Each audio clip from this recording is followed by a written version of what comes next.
صلو علی الحبیب صلی اللہ علی محمد صلی اللہ علیہ وسلم۔ آپ چاہتے ہیں کہ آپ کا جو نومولود بچہ ہے اس کی حفاظت رہے، موذی جانوروں سے حفاظت رہے، پیچس کے مرض سے اس کی حفاظت رہے، تو یہ وظیفہ آپ کے لیے ہے، بلکہ ہر اس کے لیے جس کو اللہ پاک نے نعمت سے نوازا ہے، اس کو اولاد کی دولت سے نوازا ہے۔ تو جو بھی یعنی کہ افراد ہیں شادی شدہ، ان کو یہ یاد کر لینا چاہیے، اور جیسے ہی بچہ پیدا ہو تو یہ عمل کر لینا چاہیے۔ کرنا کیا ہے؟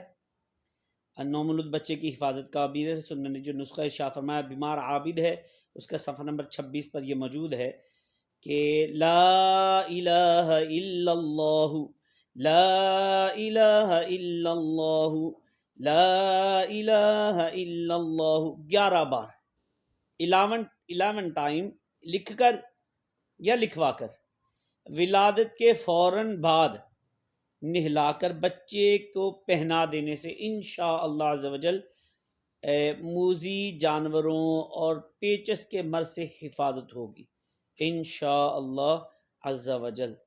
خود بھی اس پر عمل کیجئے اور دوسروں تک بھی پہنچائیے ثواب کی نیت سے، انشاءاللہ عز و جل دین دنیا کی برکتیں حاصل ہوں گی۔